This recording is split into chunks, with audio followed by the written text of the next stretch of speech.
Saúde a igreja com a paz do Senhor. Amém. Hoje é o dia 30 de julho de 2023. Então, nós vamos estudar a lição de número 5.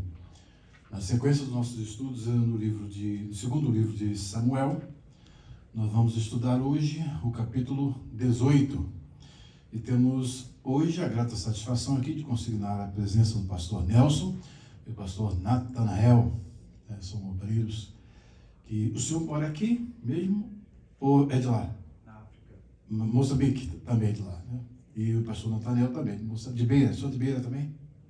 Beira.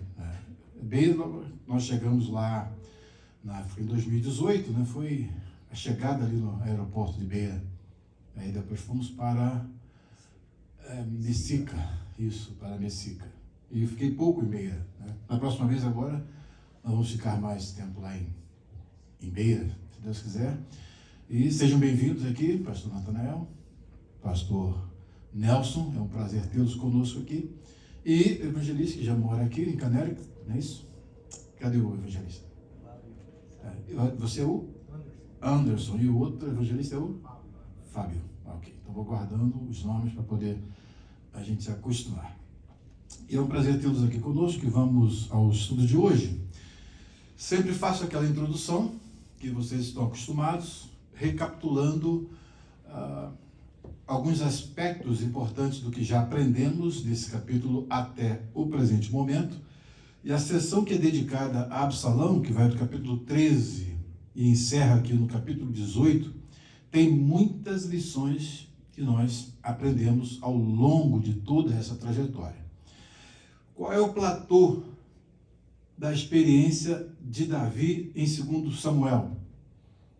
E depois o platô é aquele ponto de máximo alcance, e depois vem o declínio. Nós vimos que a trajetória de Davi é ascendente, chega a um platô no capítulo de número 11, quando ele peca contra Urias e contra, quem mais? Batseba, né? Obviamente pecou contra o Senhor. E depois, daí para frente, a partir da introdução, né, de como Deus reagiu àquilo através do profeta Natan, ele então passa a ter uma sentença que vai se desdobrando ao longo de toda a sua vida, e ele vai colher as consequências do seu pecado até o final da sua vida. Isso está registrado nesse segundo livro de Samuel. Nesse declínio, após o platô, nós temos o capítulo 13, que é o capítulo que coloca Absalão, por assim dizer, no centro das atenções.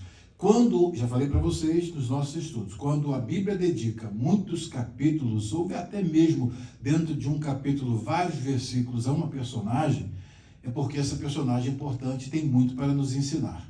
E ao longo dos estudos que nós vimos aí do capítulo 13 até hoje, né, nós estudamos até o capítulo 17, e hoje nós estamos encerrando, nós vamos ver que temos aprendido muitas lições. Há duas questões que sempre estão em tensão na Bíblia, que é a questão da responsabilidade humana, por um lado, e a questão da soberania divina, por outro lado. Então, essas duas questões, esses dois elementos que são doutrinas bíblicas, eles vivem sempre em tensão. Por um lado, há a soberania divina. Por outro lado, a responsabilidade humana. E essa questão não é para ser resolvida. É preciso ser estudada a partir da compreensão dessa estrutura, como é que funciona. E então nós percebemos que do lado divino há uma sentença a se cumprir na vida de Davi. A espada não mais vai sair da tua casa. Isso é uma sentença. E tudo aquilo que Deus falou foi se cumprindo, e nós fomos analisando e vendo o cumprimento perfeito. Por outro lado, existe a responsabilidade humana. Como foi que Davi reagiu ao que Deus falou? No primeiro momento, quando Deus sentencia a criança à morte, do pecado dele com Batseba, a primeira sentença dele foi a morte da criança. Como ele reagiu? Orando, buscando a Deus. Depois disso, vocês observam bem, conforme eu já mostrei para vocês, Davi começa a sentir o peso da culpa. E agindo por conta da culpa, ele praticamente deixa de tomar muitas iniciativas que seriam importantes para amenizar vários problemas que aconteceram na sua vida de líder e na sua vida familiar. Todo o problema está dentro de casa. Davi se tornou, eu observei com vocês o passo a passo, como se referiam a ele. Era um tratamento formal, o rei. Essa designação segue ao longo de toda essa trajetória. E, inclusive, esta designação, o rei, era usada também entre pai e filho. Quando Absalão sai foragido, porque nós temos a sequência de acontecimentos trágicos na vida de Davi. Um dos primeiros, depois da morte do menino, é o que Amnon faz com a sua irmã, Tamar. Então, ele estupra Tamar, e depois há aquele problema de ele envergonhar a Tamar, e o Davi não toma nenhuma atitude, nenhuma iniciativa, não confronta Amnon, não ampara Tamar. Absalão faz o quê? Pega Tamar e leva para morar com ele. Quando nasce a filha de Absalão, em homenagem à irmã, qual o nome que o Absalão coloca? Tamar, é a palmeirinha, né? Já que a palmeira grande não foi cuidada, essa daqui eu vou cuidar. Vou mostrar para ele como é que se cuida. Quero ver quem mexe com ela. É uma forma de reagir. E isso tudo vai acontecendo e Davi não toma iniciativa.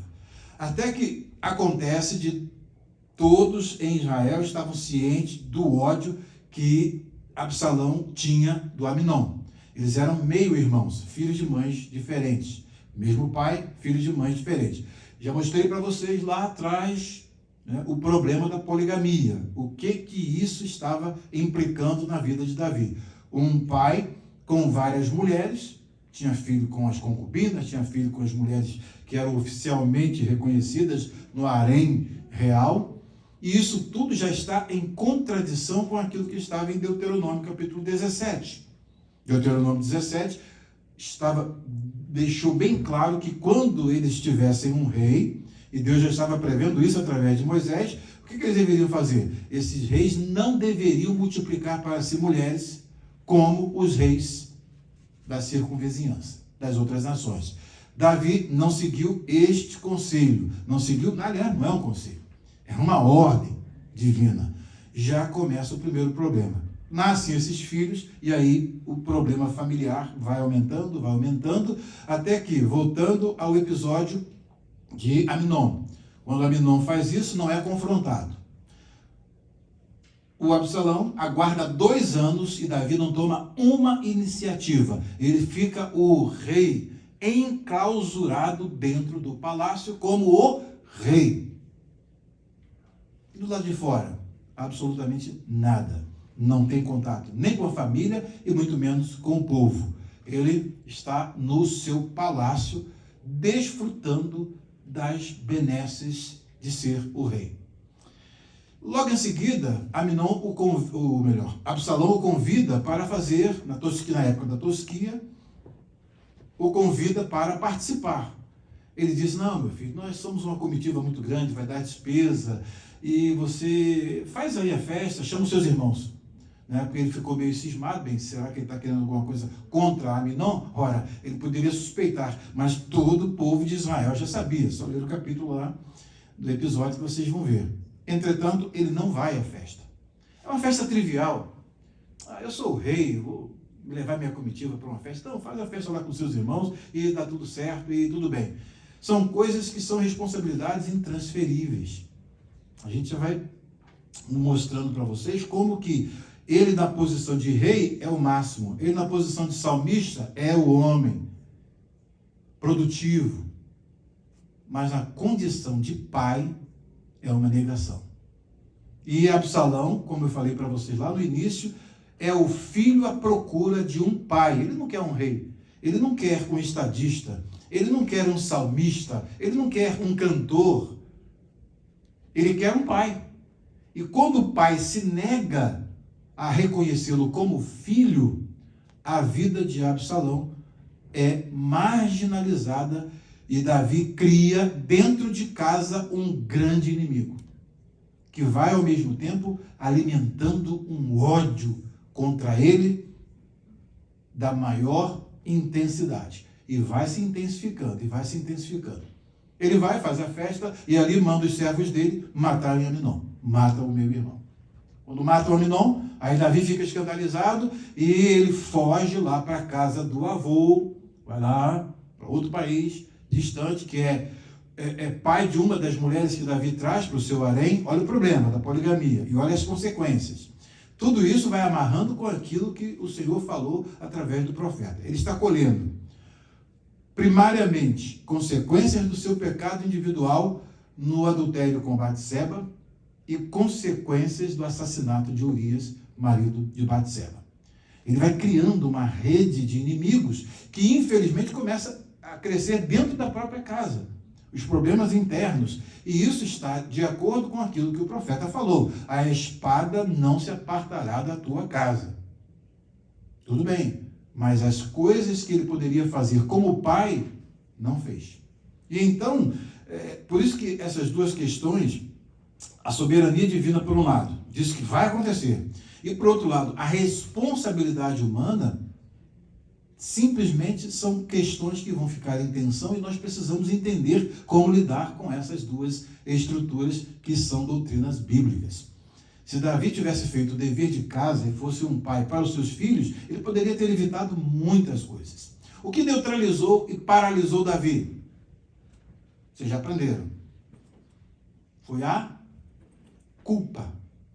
A culpa, ela se tornou grande após a revelação que Deus dá através de Natã a Davi. Aquilo acabou com Davi.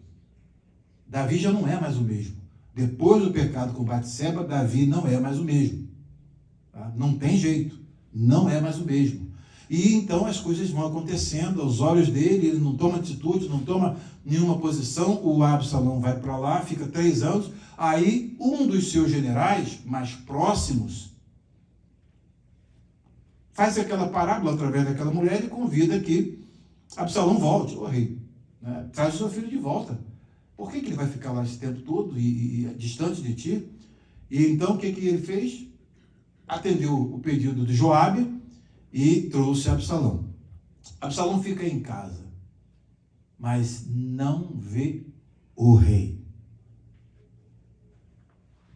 Chega um determinado momento, passa 1 ano, 2 anos, peraí. O rei tem alguma coisa contra mim? Se ele tem alguma coisa contra mim, que ele me mate. Mas eu quero ver o rei. Absalão é um filho à procura de um pai. Eu quero meu pai, eu quero ter um pai. Ele é meu pai, eu quero ter um pai.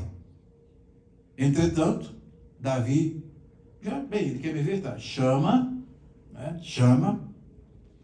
Ele chega à presença do rei, não do pai, se ajoelha, Davi o levanta, dá um beijinho na testa e shalom, shalom. Acabou. Vai embora. O processo de marginalização que está crescendo ali dentro do coração de Absalão, chega a um ponto tal que ele então trama derrubar o pai. Ele não quer um amigo, ele não quer um aliado, ele vai ter um maior inimigo. O filho se torna marginalizado porque é um filho à procura de um pai. E aí então ele começa a trabalhar nas deficiências do pai. Primeira deficiência que ele observa: o povo quer que alguém julgue. Na época de Moisés, como eu já expliquei para vocês e já mostrei, Jetro, o sogro, deu uma dica de como deveria ser feita a estrutura jurídica em Israel. Fazer os juizados de pequenas causas, até que quando chegasse uma causa que não tinha mais condição, ninguém tinha condição de resolver, levaria a Moisés. Moisés ficava de manhã até de noite julgando as causas. Jetro, não, meu filho, peraí, não é assim não. Você não vai aguentar. Monte uma estrutura e coloque os juizados de pequenas causas, e aí ele fez a divisão dos tribunais. E a partir disso, criou aquele organograma, deu para ele, e ele então foi e se deu bem. A partir dali, ele seguiu o conselho de Jetro e ficou só. Aquelas causas que eram difíceis e ninguém resolvia, passava pelo primeiro, passava pela segunda instância, terceira instância, e não conseguiam resolver, traziam para Moisés. Moisés falava com o Senhor e então o Senhor dava a solução. O que acontece? Absalão observa que Davi não fez nada disso. Não aproveitou a experiência anterior, não organizou um tribunal e o povo ficava do lado de fora, querendo chegar ao rei para apresentar a sua causa. Ele viu e falou: você não adianta, você não vai ver o rei, não. É como se ele falasse assim: eu não tenho acesso ao meu pai, você que é do povão vai ter? Percebam bem. Aí o que acontece? Ele fala: mas se fosse eu rei aqui, você teria certamente causa ganha, eu julgaria a sua causa.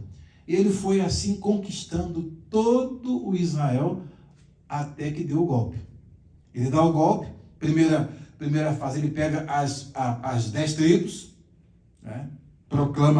Se autoproclama rei das 10 tribos e depois avança para Jerusalém. Aí foi que Davi foge, e aqui nós estamos na lição de hoje com Davi fugitivo, porque foi destronado pelo próprio filho. Isso parece história contemporânea, né? Quantas famílias estão com problemas assim? Pais que não são pais dos seus filhos, e aí os filhos ficam à procura de pais. Então, a história de Absalão é muito importante, porque se Davi se confina à questão: não, Deus falou, isso tem que acontecer mesmo, então não vou fazer mais nada. Deus falou que ia morrer a criança, eu orei, Deus matou, não teve jeito, tá? Se vê a situação dessa perspectiva e a culpa faz com que Davi se enclausure em si mesmo e não faça absolutamente nada, o que acontece? As coisas vão acontecendo e ele deixa para lá. Até que Absalão toma o lugar dele, ele tem que sair. Absalão passa a ser rei, se autoproclama rei e Davi tem de fugir. Agora chegou o momento do confronto, o temível confronto dos exércitos de Davi. Vocês observem bem como na lição passada foi importante a presença de aliados de Davi dentro lá do palácio de Absalão. Uzai, o conselheiro do rei, era amigo. Aitofel, o traidor, estava lá dentro dando conselhos que se Absalão seguisse seria fatal para Davi. Mas Uzai estava ali, desarticulou toda a fundamentação do argumento de Aitofel. E então o conselho de Uzai prevaleceu e deu tempo para ele mandar aviso para que Davi, que estava do lado de cá do Jordão, né, ele então pudesse ir para a Transjordânia, passar o Jordão e ir lá para o outro lado. E Davi então é recebido em Maanaim. Tá? Ele é recebido ali por pessoas que ainda estão no seu domínio e são alguns estrangeiros. Observa bem. Dentro de casa, ele tem um filho, que é o seu perseguidor, que quer matá-lo, e ele recebendo apoio do lado de fora, daqueles que, dentre eles, pessoas que não são nem de Israel, mas que tinham um respeito e uma admiração profunda por Davi, porque o reino de Davi estava consolidado. No platô ali, nós vimos a consolidação do reino de Davi, o capítulo 10. A consolidação, a vitória dele. Então, houve uma extensão. Vamos aqui ao mapa para vocês poderem ter uma visão mais clara. Aqui, nesse mapa, você vai perceber que... Deixa eu fazer aqui a... Deixa eu ver o anterior. A distribuição da terra. As tribos de Israel. Eu vou colocar isso aqui primeiro. Vou abrir numa aba flutuante, numa janela flutuante, para vocês terem uma visão melhor. Aqui são as guerras e conquistas de Davi. Observem bem, vocês vão observar aqui,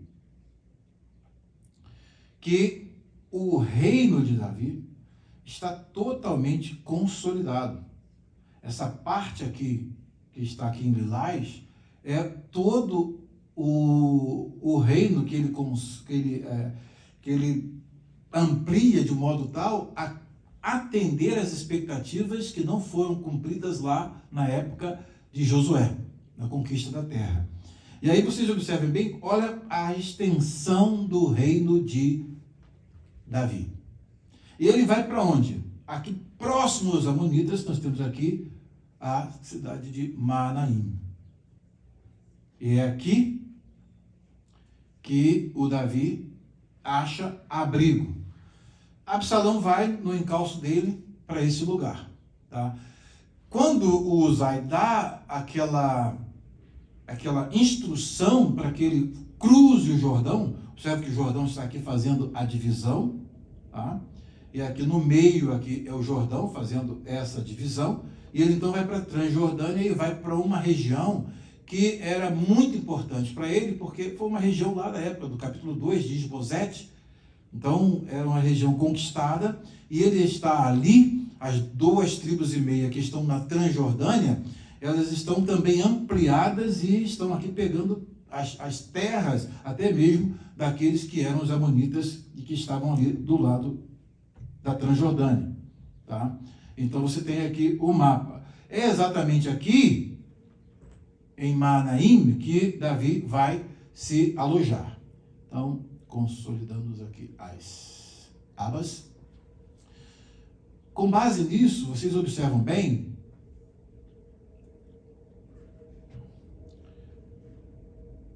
que você tem aqui as tribos que estão no oeste e as tribos que estão no leste. Então, na Transjordânia, que é aqui a região leste, tá? Nós temos a cidade onde Davi está. E Absalão tem que sair daqui para poder ir ao encalço. Só que ele já tinha passado o Jordão, já estava do outro lado, nas imediações aqui de Gileade. Né?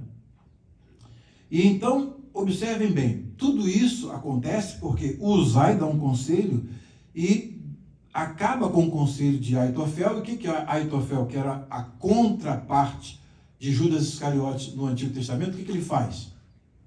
Depois que o conselho dele é frustrado. Vocês estavam aqui na aula passada? O que ele fez?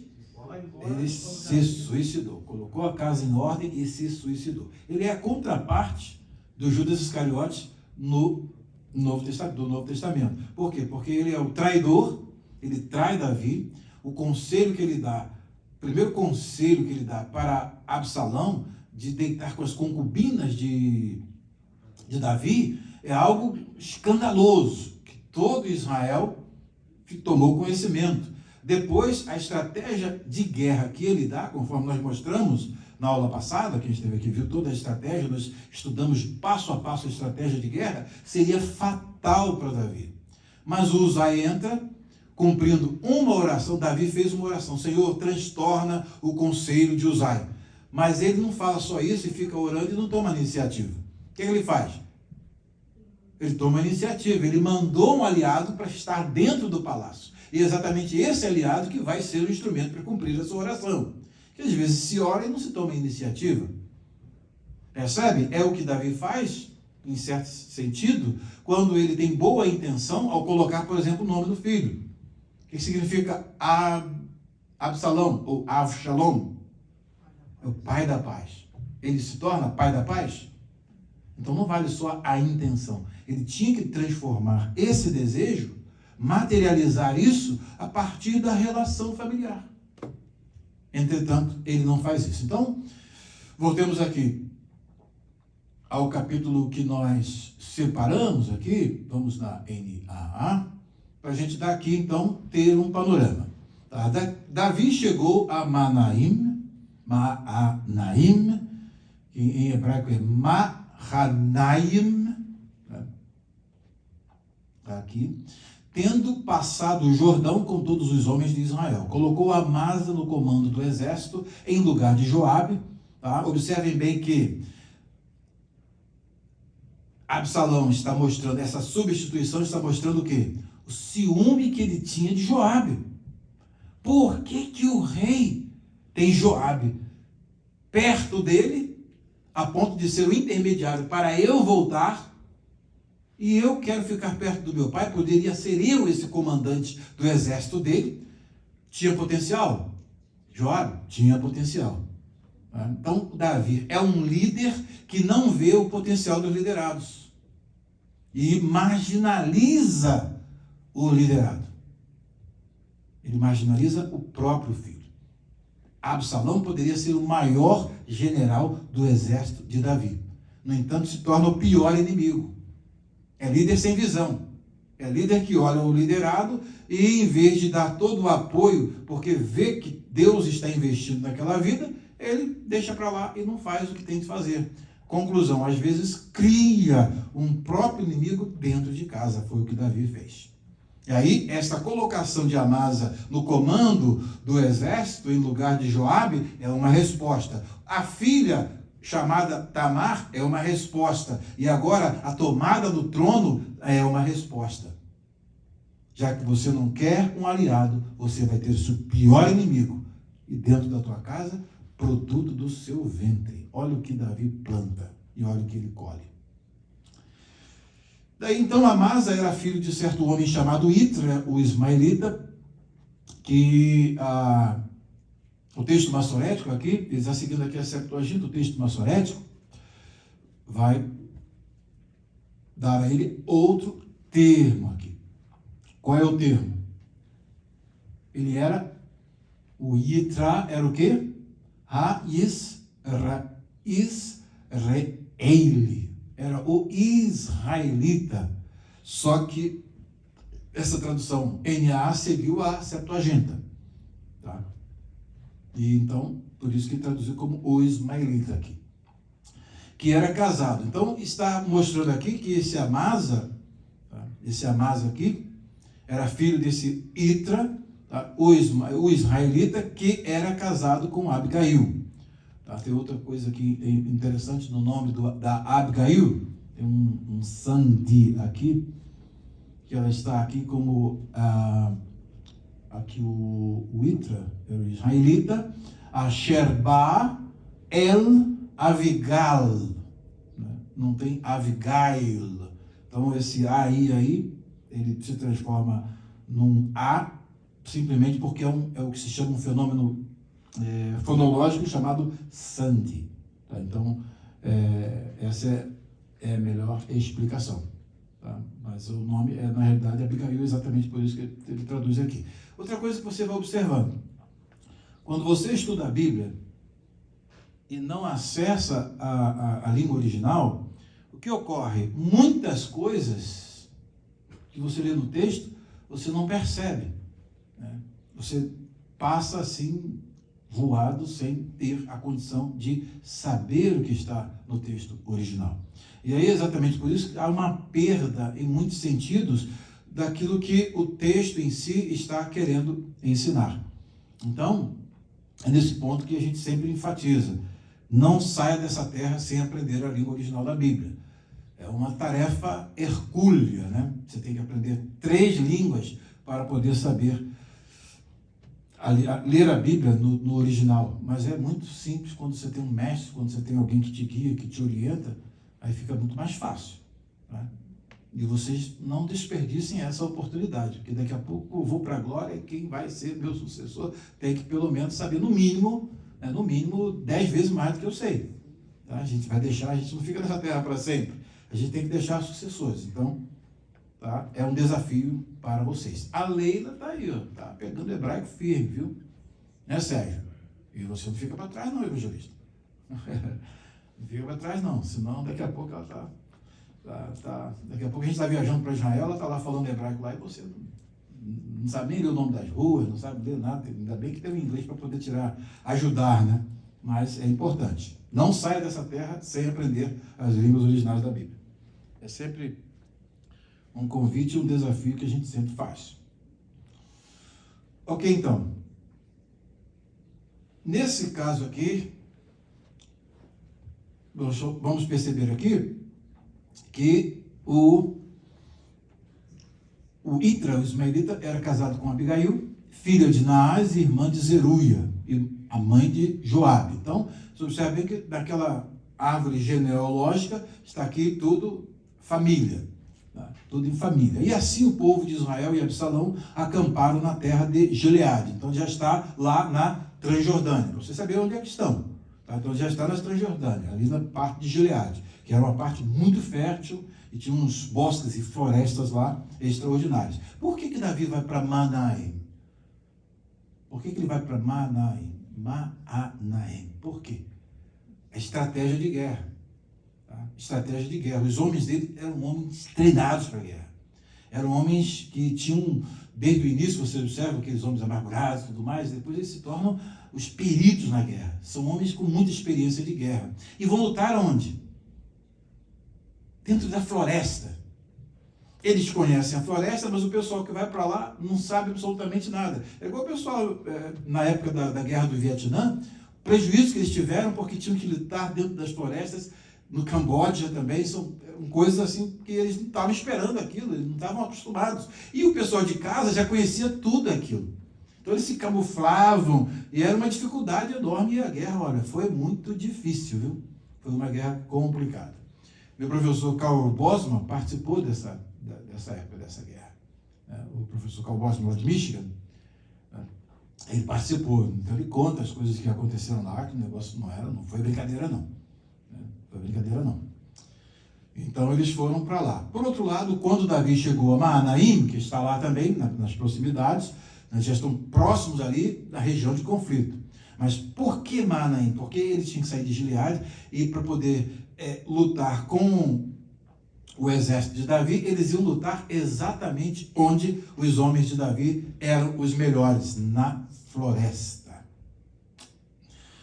Quando Davi chegou a Manaim, Sobe, filho de Naás e de Rabá, dos filhos de Amon, e Maquir, filho de Amiel, de Lodebar, e Barzilai, o gileadita de Rogelim, trouxeram camas, bacias e vasilhas de barro, além de trigo, cevada, farinha, grãos torrados, favas e lentilhas. Então eles supriram a Davi. Era uma situação de risco. Por que era uma situação de risco?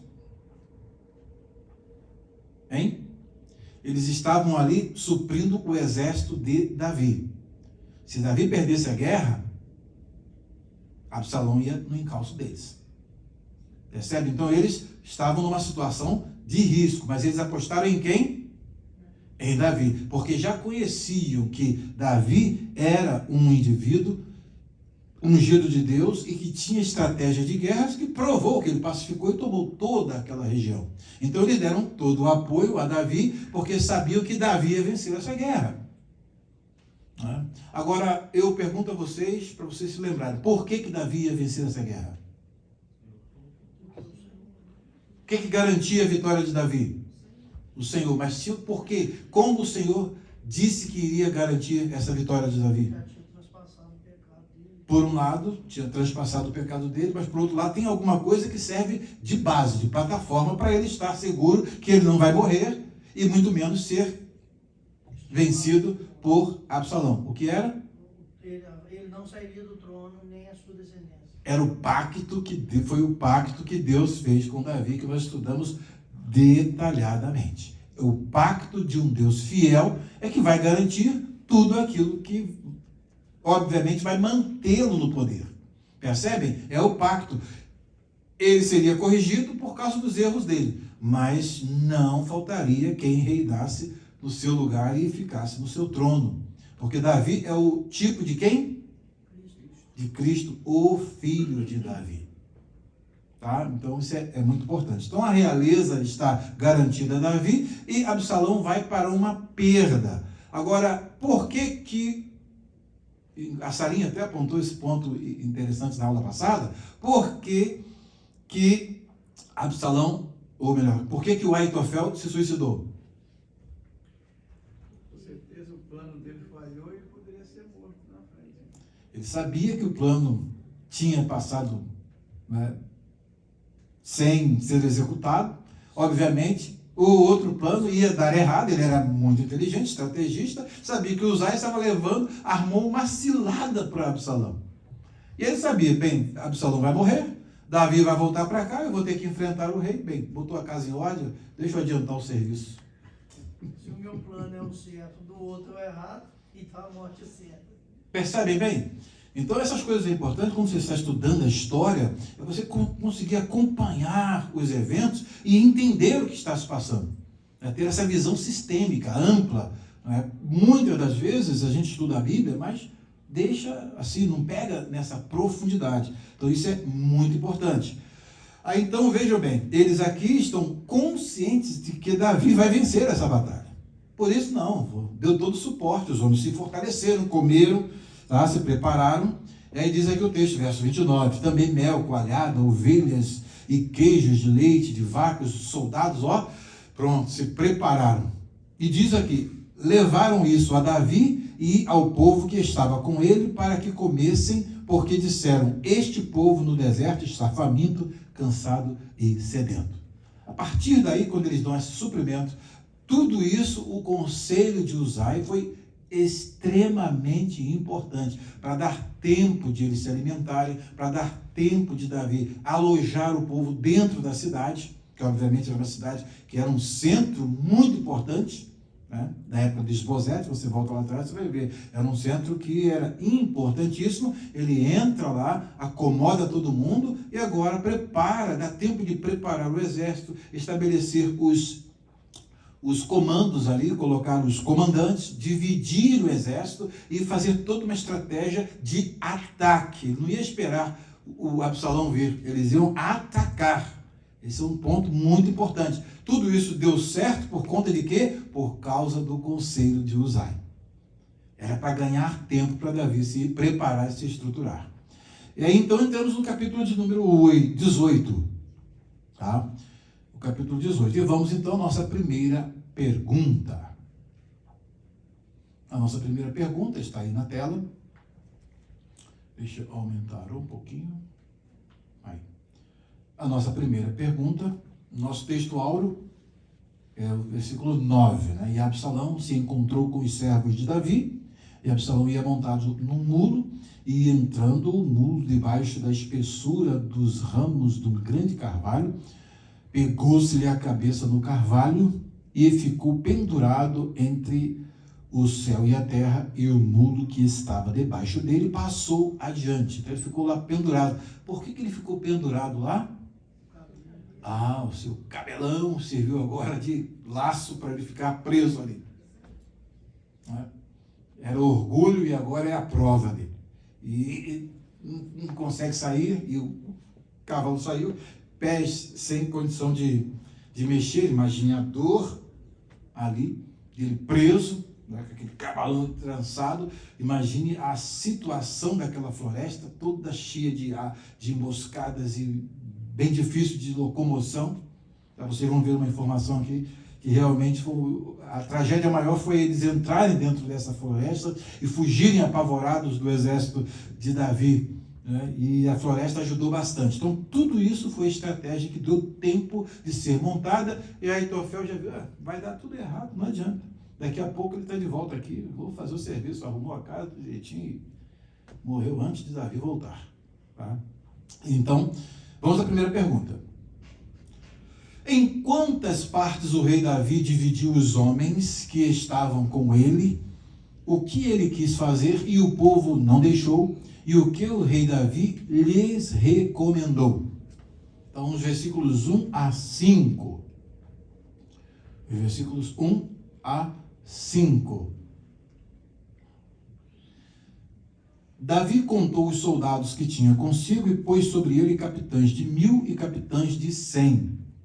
Observem bem o texto hebraico aqui.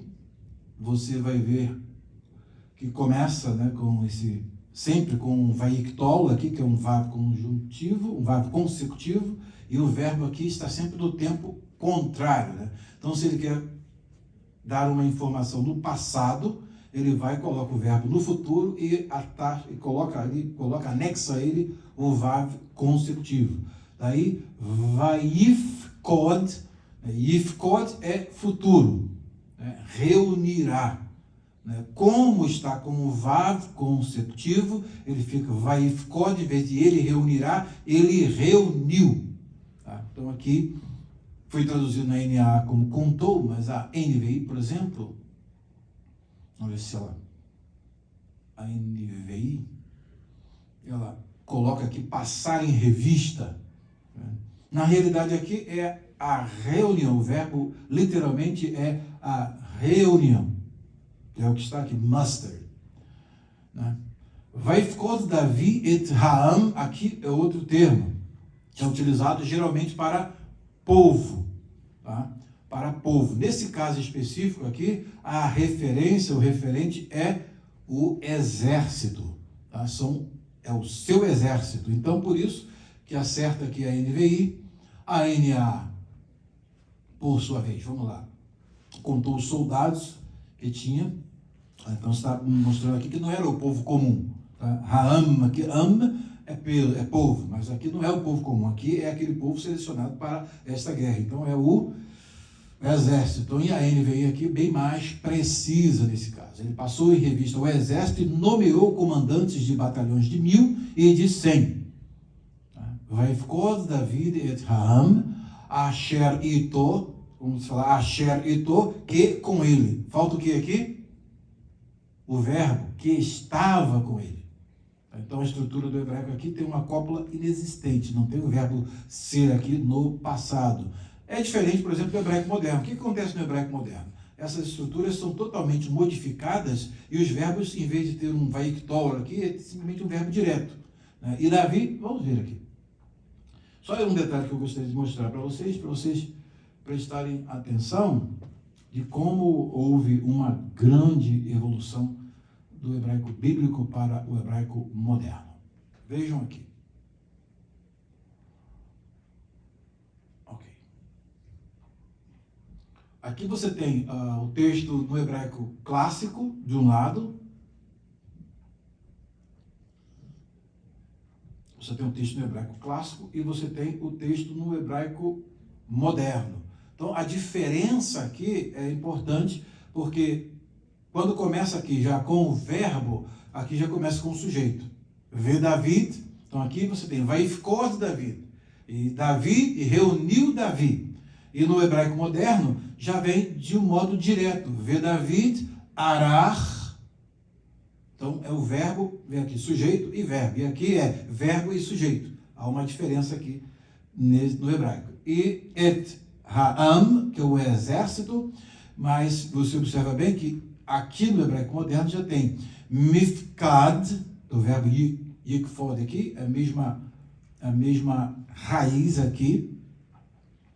Tá? Ele reuniu aqui, latsavá, que aí você vê o verbo, você vê aqui o tsavá aqui, que é o exército, shehayaito. Então aqui entra o verbo no passado, shehaya. Lá não, asher ito, que estava, fica sem a cópula, não há o verbo de ligação. Então, asher ito aqui, aí faltou o verbo que com ele, direto. E aqui já tem shehaya ito, que estava com ele. O asher aqui vai para uma forma reduzida, she, tá? Então, asher passa aqui a asher, e o verbo no passado, que não tem no hebraico clássico, então, shehaya ito.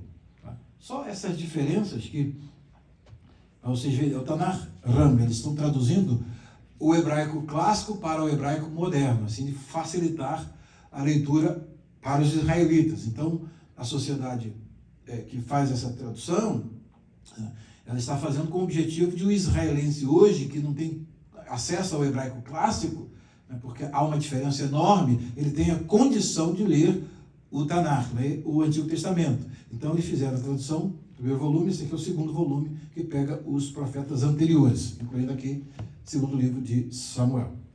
É um trabalho que está sendo feito em Israel, que é muito importante, que aí o leitor, ele lê lá o texto em hebraico clássico, não entende. Aí ele vai ler no hebraico moderno, pronto, aí tem mais facilidade de entender. É uma tradução na linguagem de hoje do hebraico clássico para o hebraico moderno. Vejam como é que eles estão fazendo isso aqui, é muito importante. Voltemos então aqui ao texto. Versos 1 ao 5.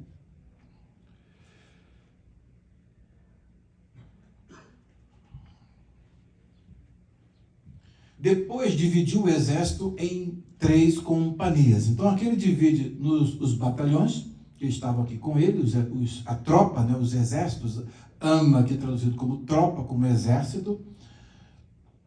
E depois ele coloca, né, O verbo colocar aqui, ele aponta, Vayasem Aleihem, coloca sobre eles o quê? Aí vem Sarei Alafim, que é capitães ou comandantes de 1000, Ve Sarei Meot, que são os comandantes de 100. Então, Davi estrutura o exército para aquela guerra específica. Era um homem experiente de guerra. Era um homem que tinha sua estratégia de guerra e não tinha como. E o lugar que ele escolhe para combater visava o que primariamente? Como eles tinham um exército maior, o Absalão tinha um exército maior, ele precisava minar esse número maior através do ambiente de combate. Então o confronto ali seria muito menor e o próprio exército de Absalão ia ser destruído pela floresta. É exatamente isso que acontece. Tudo está dentro de uma estratégia de guerra que Uzai, predisse, tá? Sabia que Davi ia fazer, com o tempo ele ia organizar direitinho o exército, e o Aitofel viu, estou morto, não tem jeito não dá para mim não, estou indo embora mesmo porque vai perder e Davi vai voltar para cá. Ele viu isso, então ele adiantou o serviço. E é o Judas, do Antigo Testamento. E o Salmo 41 vai falar exatamente, o Salmo 41, quando Davi escreve visando primariamente ao Aitofel, que é o traidor, aquele que mete a mão no prato com ele, lá na frente Jesus vai usar para o Judas Iscariotes. Então, há toda uma relação entre essas duas personagens, Aitofel e Judas Iscariotes. Ele é a contraparte do Judas Iscariotes no Antigo Testamento. E então, prossegue aqui o texto dizendo: depois dividiu o exército em 3 companhias, uma sob o comando de Joabe, outra sob o comando de Abisai, irmão de Joabe, filho de Zeruia, e outra sob o comando de Itai, o Giteu. Então Itai é aquele que fez voto de ficar com Davi, de Gate, e ele então, não, eu não vou embora, não vou ficar do teu lado. E ali está. Lealdade. Disse então o rei ao exército: eu também marcharei com vocês. Mas os homens disseram: não faças isso. Se tivermos que fugir, eles não se preocuparão conosco, e mesmo que metade de nós morra em batalha, eles não se importarão. Tu, porém, vales por 10.000 de nós. Então, qual seria o foco? Quem eles estavam caçando ali? Davi. Então, o conselho do Aitofel era exatamente, o Aitofel queria ter a honra de fazer isso. Por que o Aitofel queria ter essa honra de matar Davi? Avô da Batseba. Tinha um ódio de Davi e agora era a oportunidade dele de acabar com esse homem que destruiu a vida da sua neta e matou lá o marido dela. Então ele nutriu esse ódio. Apareceu a oportunidade, só que Deus... peraí, eu já transpassei o pecado dele, isso você não vai fazer não. Ele não vai morrer não. Então não tem jeito. Quem vai matar aquele que Deus diz que não vai morrer? Tem condição? Não, nem na Rio Magé, né? Só não morre. Nem na Rio Magé, né? Quando o Senhor falou que eu viria para os Estados Unidos, os bandidos tentaram me matar na Rio Magé. Deram muito tiro no nosso carro, meu filho estava aí, lá do banco de trás. Deram muito tiro, descarregaram 2 armas e o carro ficou blindado. Eles ficaram tontos, né? Depois Deus falou para nós, eles estão como tontos, não sabem para onde foram todos aqueles projéteis. Mas vós sabeis, porque eu tenho anjos às minhas ordens para vos guardar de todo mal. E Deus nos guardou, nos protegeu. 2001, né? 2001. E mais à frente nos deu a missão de vir aqui nos Estados Unidos e estabelecer uma igreja aqui, para começar. E aí estamos trabalhando devagar. Então, quando nós estamos nessa cobertura de Deus, numa aliança com Deus, num pacto com Deus, não tem quem tire a nossa vida. É exatamente a cobertura que Davi tinha. Não tinha jeito. O pacto de Deus com ele, se Deus tinha transpassado o pecado dele, aí eles tinham que ver a questão dos limites. E Absalão também morre porque passa dos limites. E esse limite é que é o problema. Então, quando ele vai fazer o desfecho da história, ele acaba sendo executado antes de executar aquele que Deus disse que não ia ser executado. Deus colocou os olhos sobre Davi e disse: esse aí não, agora você passou dos limites. Sim, gente. Esse Manaim é o mesmo Manaim Manaim que Jacó deu o nome, Tem que dar uma olhada aí no texto lá. eles atravessam o vale, encontram e põe o nome de Manaim. Vê, dá uma olhadinha no texto lá, se é da Transjordânia, porque eu não me lembro agora, assim, de cabeça, eu não me lembro. Quando nós estudamos Gênesis, eu falei a respeito disso, mas está bem distante o texto agora, não me vem à mente aqui. Mas dá uma olhadinha aí, confere. Essa é na Transjordânia. E então, melhor será que fiques na cidade e dali nos deis apoio. Então aqui é exatamente a forma como eles veem a situação. Não, peraí, fica por aqui. Nos dê apoio, entra para a cidade, fica aí dentro com os mulheres, com os que vão ficar aí, e nós vamos para a guerra. Nós vamos para a guerra. Já estamos bem estruturados, temos experiência, fica aí, porque se eles vierem, se por acaso acontecer o pior, eles vão primeiro em ti. Então, para proteger o rei, eles decidiram deixar Davi lá dentro da cidade. E aí você vai nos dando cobertura. É melhor Davi ficar orando lá do que ir para a guerra, porque eles iam em cima de Davi e não ia ter jeito. Morreu o rei, acabou, né? Morreu o rei, acabou. A guerra acabou. E aí então, vales por 10.000 de nós, é importante aqui, conforme dois manuscritos do texto massorético, alguns manuscritos da Septuaginta e a Vulgata. A maioria dos manuscritos do texto massorético diz: importarão, pois agora existem 10.000 como nós. Então, literalmente, o texto diz assim. Mas alguns manuscritos já têm e que faz mais sentido, no sentido de que o valor de Davi era mais de 10.000 de todos os seus exércitos. Eles iam em cima de Davi. E aí, então, melhor é que fiques na cidade e dali nos deis apoio. O rei respondeu: farei o que acharem melhor. E o rei ficou junto à porta, enquanto os soldados marchavam, saindo em unidades de 100 e de 1.000. O rei ordenou a Joabe, a Abisai e a Itai, os 3 maiores comandantes ali dos esquadrões, que foram divididos em 3 partes. Por amor a mim, tratem bem o jovem Absalão.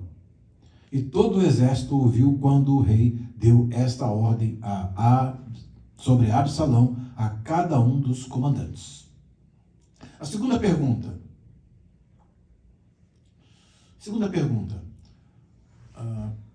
Quantos morreram dos homens que estavam com Absalão no encontro com os servos de Davi? E em que lugar se deu aquela grande batalha?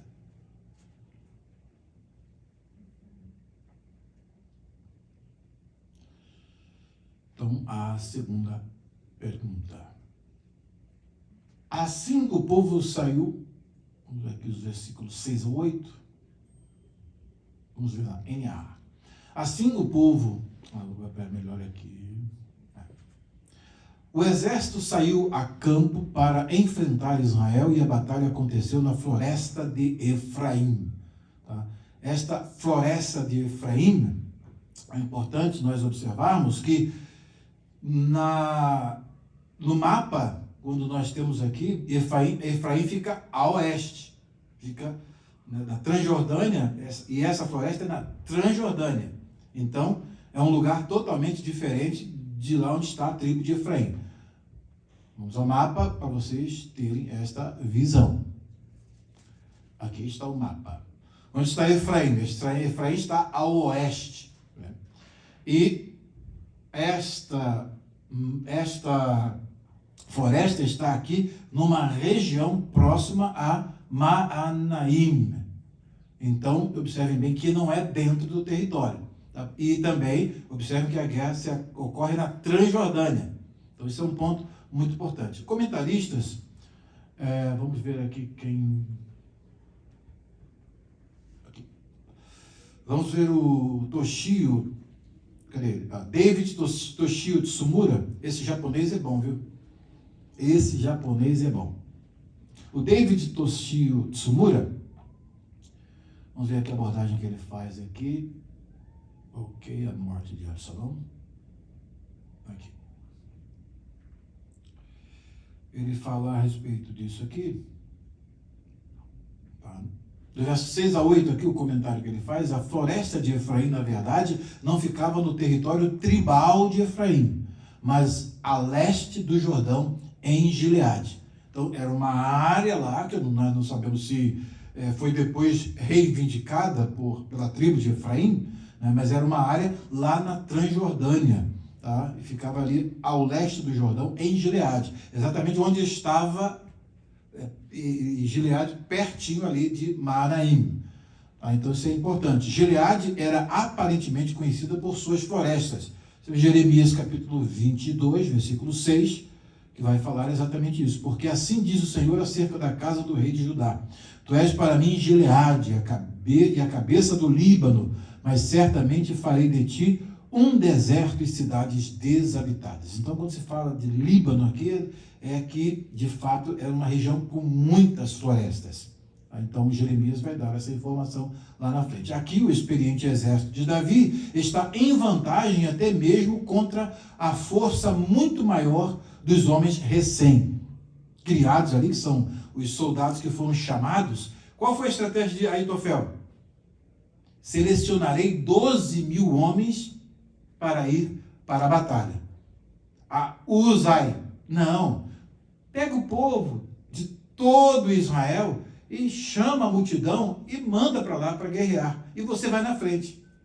O que acontece? Eles não têm a experiência desses 12 mil que seriam selecionados por Aitofel. Logo, o conselho de Aitofel ia prevalecer. E Aitofel com 12 mil homens destros na guerra, preparados para a guerra. Agora vai o povão, né? Vamos fazer o quê? Vamos matar Davi. Vamos lá, vamos. E cadê a estratégia de guerra? Cadê o preparo? Então isso tudo aqui acontece porque Deus está fazendo o quê com o conselho de Aitofel? Conturbando, está totalmente destruindo o conselho do Aitofel. E Uzai faz isso exatamente para dar tempo de Davi ir para um lugar especial, onde o combate seria muito mais fácil. E aí então ele viria com muito mais força em termos numéricos, porém, diz aqui o texto, a maioria dos quais aparentemente não era capaz nem mesmo de se locomover com eficiência numa floresta. E é exatamente por isso que acontece de eles estarem em grande desvantagem.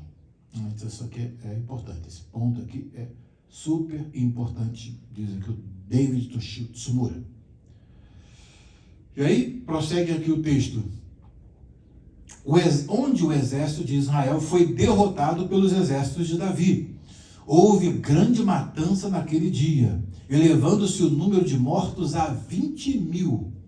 Aí observem bem, a batalha espalhou-se por toda a região. E naquele dia a floresta matou mais do que a espada.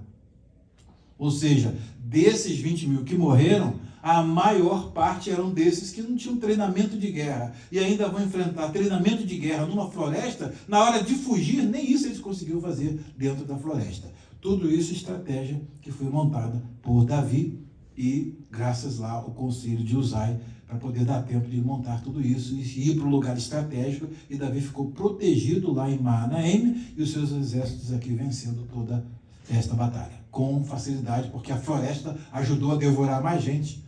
Não se sabe a proporção, mas morreu mais gente desses 20 mil na floresta, caindo em buraco, batendo em árvore. O próprio Absalão sofreu por causa da floresta. Então, isso aqui é muito importante. A floresta matou mais do que a espada. É interessante que o texto hebraico, do versículo 8, fala a respeito do que acontece. Diz que aqui, Hayar, que é a floresta, Lehol Baam, a floresta, comeu o exército, Measher, aqui vem o comparativo, mais do que Orlá Herev, mais do que a espada comeu. Então, literalmente, o texto hebraico diz, e a floresta comeu mais gente do que a espada comeu. O verbo leerol aqui é utilizado nas duas instâncias, tanto para a espada comendo embaixo, como também para a floresta devorou mais gente do que a espada o fez Bayon Haru naquele dia. Então isso é muito importante. São detalhes que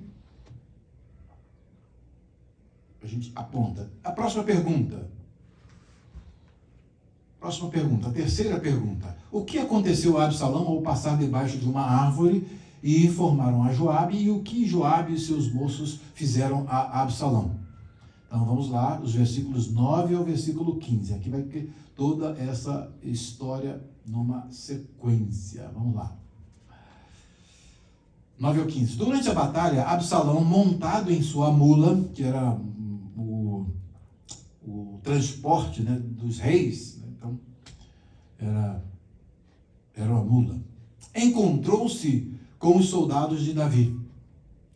Passando a mula debaixo dos galhos de uma grande árvore, então ele dá de cara com os soldados de Davi. Aí o que acontece? Vai fugir. A floresta vai fazer o serviço. Ele foge. Quando ele foge, o que acontece? Absalão ficou preso nos galhos pela cabeça.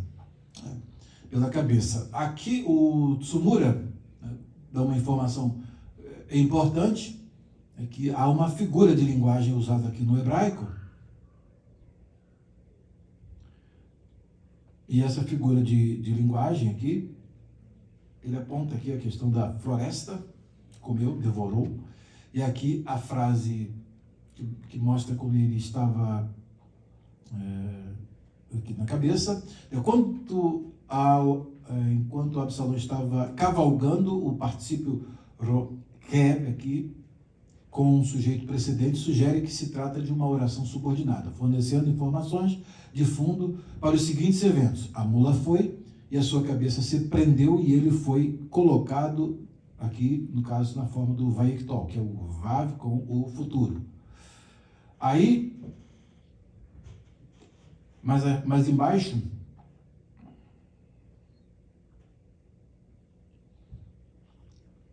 ele vai trazer algumas informações aqui, deixa só no finalzinho aqui.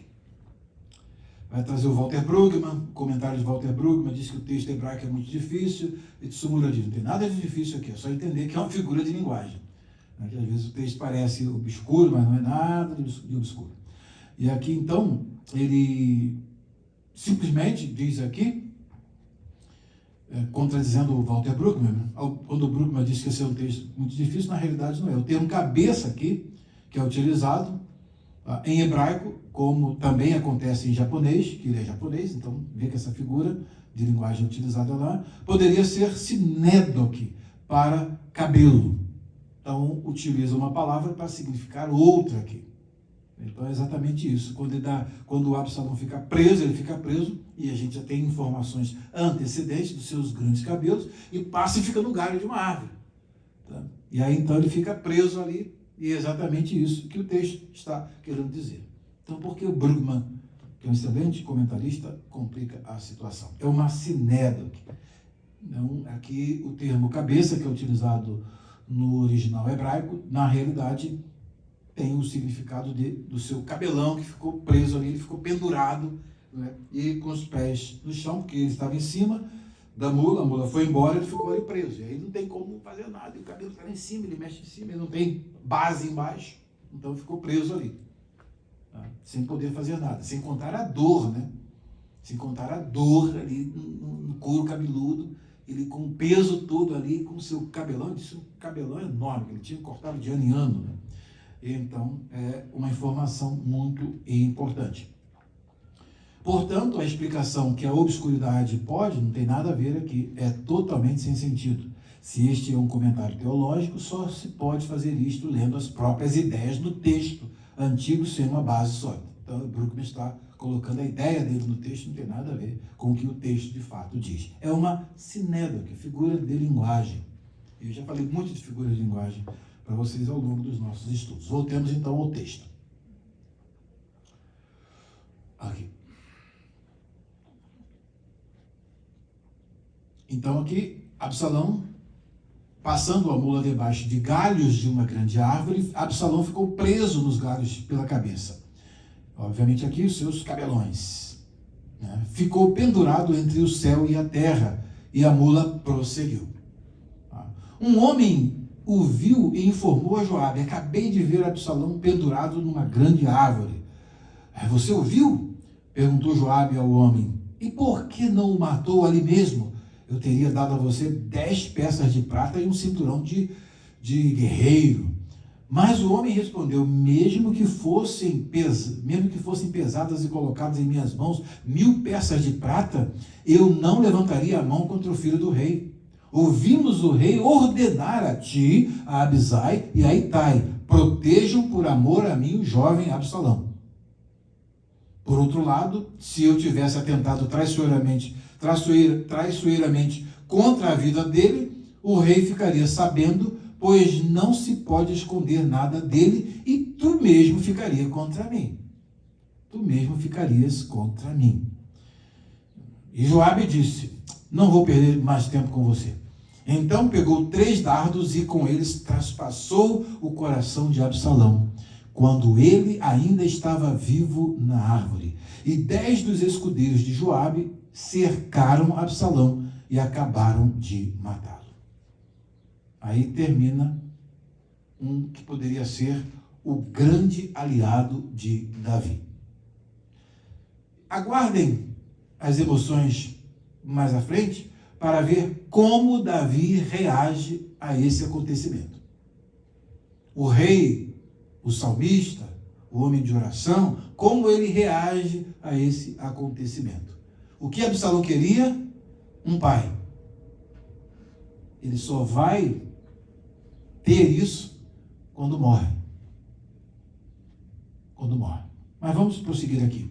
Deixa essas emoções para o final, que o narrador ele poderia trazer logo isso agora. Não, mas ele vai dar todos os detalhes de como essa notícia chegou a Davi. É o que nós vamos ver aqui nos próximos versículos.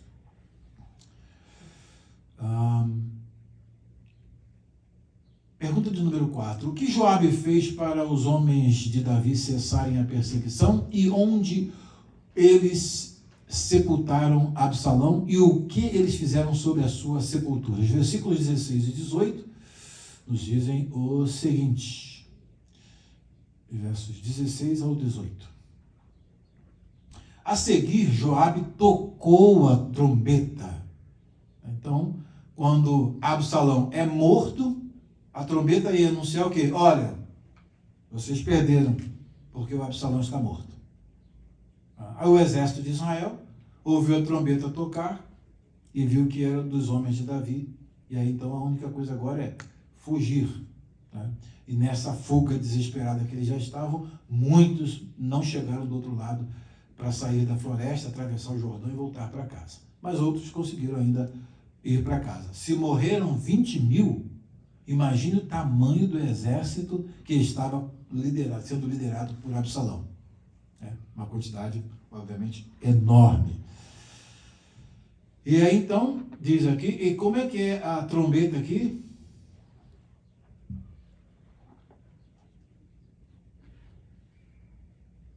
Em hebraico? Como é? Vayitka Yoav, que é o Joav, et ha-shofar. Esqueceram? Shofar. A trombeta aqui é o shofar. Né? Então, o Joabe tocou o shofar. Né? Quando tocou o shofar, o toque que ele deu é: o rei de vocês está morto. Aí o exército, diz aqui o texto, e tocou a trombeta para que o exército parasse de perseguir Israel. Não precisa mais não, já acabou aqui, já vencemos. E assim deteve o exército. E retiraram o corpo de Absalão e jogaram-no num grande fosso na floresta e fizeram um grande monte de pedras sobre ele.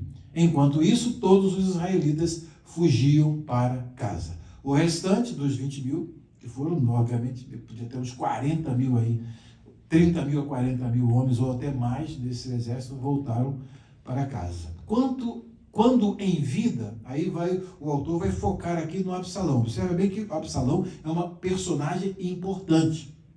E as coisas que estão sendo ditas, elas são importantes em cada detalhe. Quando em vida, Absalão tinha levantado um monumento para si mesmo no Vale do Rei, dizendo: não tenho nenhum filho, homem, tá? Para preservar a minha memória. Por isso, deu à coluna o seu próprio nome. Então, ele tinha levantado essa coluna ali, e dado a ela o nome chama-se ainda hoje monumento de Absalão ou o pilar de Absalão. Tá? O pilar de Absalão.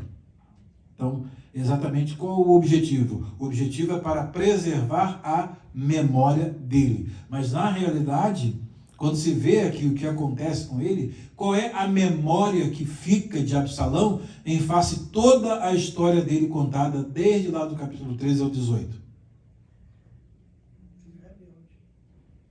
Um rebelde, e que tinha toda a oportunidade de estar ao lado de alguém que estava em aliança com Deus. Ele joga tudo isso fora. Então, agora olhando para o lado da responsabilidade humana, descontando o processo de marginalização que ele sofre, tá? Os pecados e os erros que ele comete. Isso tudo está aqui registrado hoje, nós estamos lendo exatamente. Não é esse pilar de Absalão que vai dizer, já Absalão foi... Né? Que geralmente, quando morre alguém, você já viu como é que fazem, né? As melhores coisas são ditas ali na hora do morto, né? O morto. Inclusive, tem até uma historinha, né, que conta que a esposa estava ali e então o pastor estava fazendo a cerimônia, né, contando a respeito do que era o marido dela e tudo mais, e contando os grandes feitos e as coisas que ele fez, blá, blá, blá. Aí ela estava do lado de fora assim, peraí, você está falando do meu marido isso aí? Eu não sabia de que estava falando, né? Será que é do meu marido que o pastor está falando? Não era nada daquilo.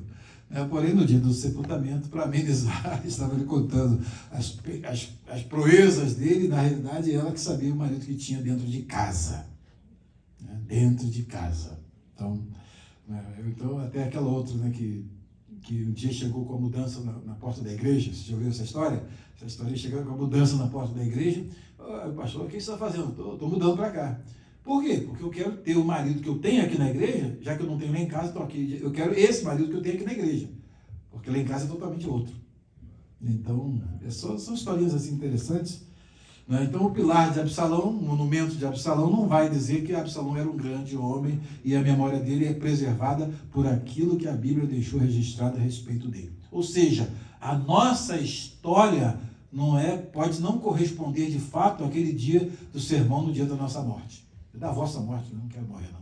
Ninguém diz, vamos esperar Jesus vir em vida, né, pastor Nathaniel? É melhor, né? Mas se acontecer, que haja uma equivalência entre o que for falado no dia da cerimônia fúnebre e o que você e nós realmente vivemos, tá? E a história dele não é nada disso, e o pilar não vai fazer nos lembrar de um grande homem ali, tá? Aí então chegamos à tristeza de Davi, que é a próxima pergunta. Próxima pergunta, que ainda fica em suspenso. Observem bem como é que o autor é bem tranquilo na hora de narrar esse episódio. O que Ahimaás disse que Joabe achou que ele não poderia dar a notícia ao rei Davi, e por isso mandou Cusi dizer o que viu e o que Ahimaás fez. Tá? Quando se fala aqui em Cusi, por que vocês leram, né, o evangelista Sérgio leu uma versão que é de 1969. É uma versão mais antiga da Revista Corrigida. E a mesma Revista Corrigida, por exemplo, de 1995, que foi a que eu li, tem Cushita. Então, pega o que o indivíduo é e transforma no nome próprio. Né? Vamos ver aqui no próprio texto hebraico. Vamos lá, versículos 19 a 22. Estamos chegando ao término do nosso estudo. Então Ahimaás, filho de Zadok, disse: deixe-me correr e levar ao rei a notícia de que o Senhor lhe fez justiça, livrando-o dos seus inimigos. Não é você quem deve levar a notícia hoje, disse-lhe Joabe. Deixe isso para outra ocasião. Hoje não, porque o filho do rei morreu. Qual o risco que o Ahimaás corria? Lembra do que aconteceu com Saul? O indivíduo chegou lá com a notícia, tudo, né? Olha, eu matei o seu inimigo e trouxe ali, você matou um ungido do Senhor? Executem.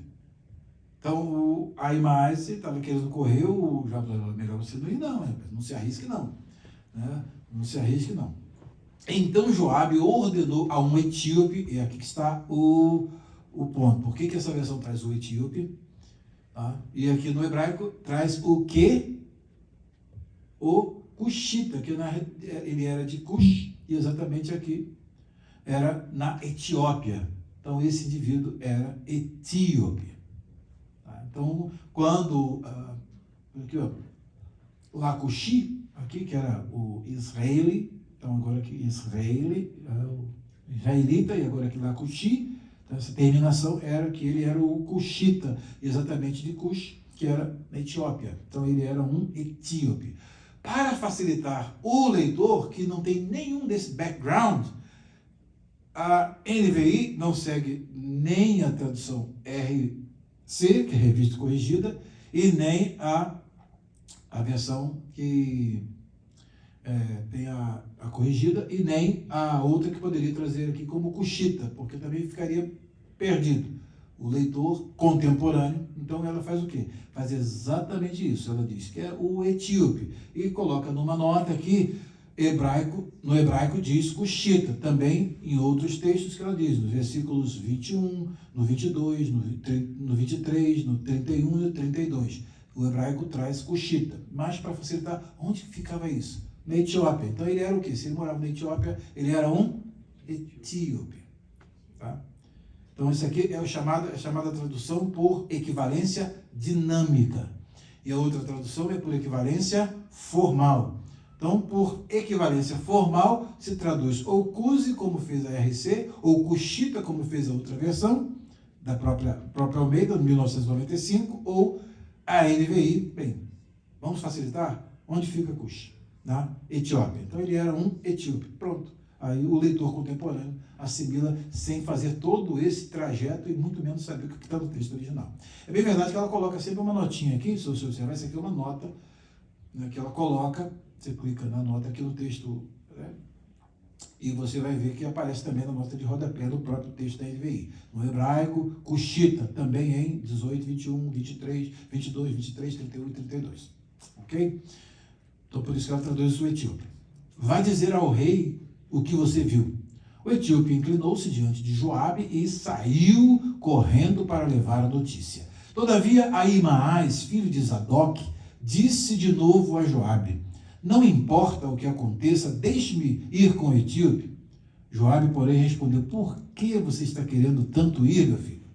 Você não receberá nenhuma recompensa pela notícia. Podia perder o pescoço como recompensa. Vai dar a notícia para o filho do rei, ou melhor, que o filho do rei morreu. Então era um risco. Mas ele insistiu: não importa o que aconteça, quero ir. Aqui o versículo, eu estou me lembrando aqui de um episódio, desse versículo de número... aqui. O versículo 22 me leva nas cortinas do tempo, há muitos anos atrás, lá no Brasil ainda, que o texto diz assim: seja o que for, deixa-me também, na Revista Corrigida, após Cusi. E disse Joabe: para que agora correrias tu, meu filho, pois não tens mensagem conveniente? Então, ou seja, não era o momento de Ahimaás, que era o anunciador de notícias, levar a notícia. Eu estava numa igreja, na Jardim Redentor, no Rio de Janeiro, fazendo uma conferência. Toda hora levantava um irmão lá, que era o presidente dos varões lá, e me interrompia. Eu estou fazendo a exposição, daqui a pouco ele me interrompia. E falando sobre um assunto bem complexo, que precisava de tempo para poder esmiuçar, aí o pastor Valdir Carvalho levantou, aí, irmão, dá licença só um pouquinho, deixa eu ler aqui o texto. Aí leu esse texto aqui, né, e disse: por que agora correrias tu, meu filho, pois não tens mensagem conveniente? Isso aqui, seja boa ou seja ruim, ele quer levar a mensagem. E não sei, parece que ele se sentiu assim meio empanado, ou meio ofuscado, sei lá o que ele se sentiu, esse irmão lá, que era o presidente dos varões, dos irmãos. E aí então o pastor Valdir chegou ali: por favor, deixa o pastor desenvolver o raciocínio dele, deixa ele completar a exposição dele. No final ele vai abrir um espaço, aí você pode fazer pergunta, pode colocar as suas observações, mas deixa o pastor desenvolver o assunto, porque toda hora você interrompe. E como você está como Ahimaás, hoje você não tem mensagem conveniente. Quem está trazendo a mensagem conveniente foi convidado por nós e está à frente falando. Aí pronto, ele sentou, ficou quietinho, esperou terminar toda a minha conferência, eu, aleluia, graças a Deus, e concluir ali, e deu para poder chegar no final. Então eu lembrei dessa passagem aqui, que foi exatamente a passagem que o pastor Valdir Carvalho, na maior classe, na maior diplomacia, né, usou naquele dia. Foi algo muito, mas muito interessante. Então, voltamos aqui. Verso 22. E aí, então, a próxima pergunta. Já que ele está ali querendo levar a notícia, Joabe está tentando convencê-lo. Não, olha, você hoje não tem mensagem conveniente, não. Não é bom você chegar na presença do rei com a mensagem que o filho dele morreu. Até porque ele nos recomendou. E você vai chegar lá e vai dizer que o filho morreu? Você pode perder a cabeça, porque não se sabe qual vai ser a reação do rei. Mas preste-me atenção. A próxima pergunta. A sexta pergunta. Estamos chegando ao final. Onde Davi estava sentado quando o sentinela lhe disse que um homem vinha correndo? E o que o rei disse ao saber que corria igual a Ahimaás? Né? Aí os versículos 24 ao 27 nos dizem o seguinte, nova versão internacional. Todavia, Ahimaás, filho de Zadok, disse de novo... aqui, 23. Agora o 24. 23, 24, ok. Ao 27. Mas ele insistiu, não importa o que aconteça, quero ir. Disse então Joabe. Pô, vá, ok, vai. E Ahimaás correu pelo caminho da planície e passou à frente do etíope. Davi estava sentado entre a porta interna e a externa da cidade. Então a cidade tinha aquelas duas portas e ele estava ali entre uma e outra, que era também uma forma de proteção, né? Que tinha uma primeira barreira, segunda barreira, aí eram aquelas portas bem fortes, né? Então, Davi estava sentado entre a porta interna e externa da cidade, e quando a sentinela subiu ao terraço que havia sobre a porta, junto à muralha, viu um homem que vinha correndo sozinho.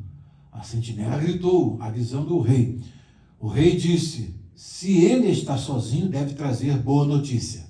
O que acontece? Qual é a expectativa do rei? Ele deu a recomendação para que não fizessem mal a Absalão, que os seus comandantes iam cumprir isso.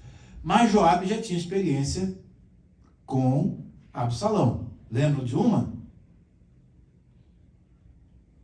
Quando ele queria ver o rei, e queria ver Joabe, e Joabe não deu atenção a ele, e foi lá, mandou queimar a lavoura do Joabe. Então, ele já tinha experiência, sabia que se deixasse vivo, ele ia, né, perder, daqui a pouco aprontar de novo.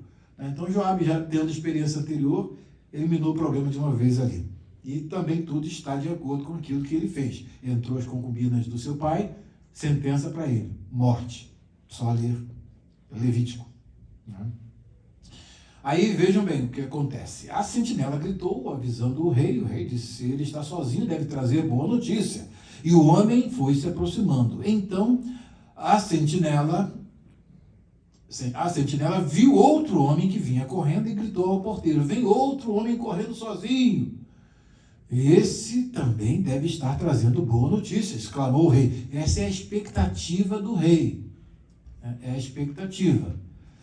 A sentinela disse, está me parecendo, pelo jeito de correr, que o da frente é Ahimaás, filho de Zadok.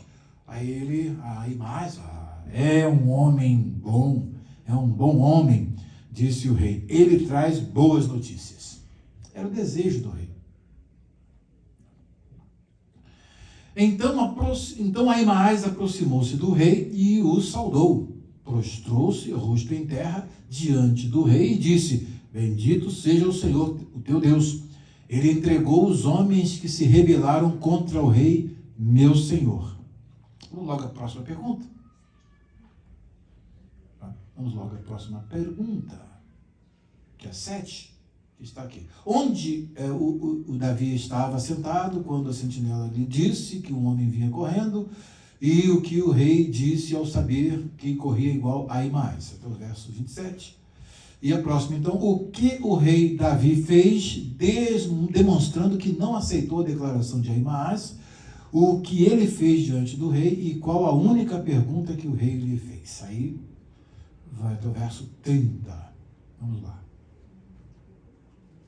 Então ele estava lá sentado entre as duas portas da cidade.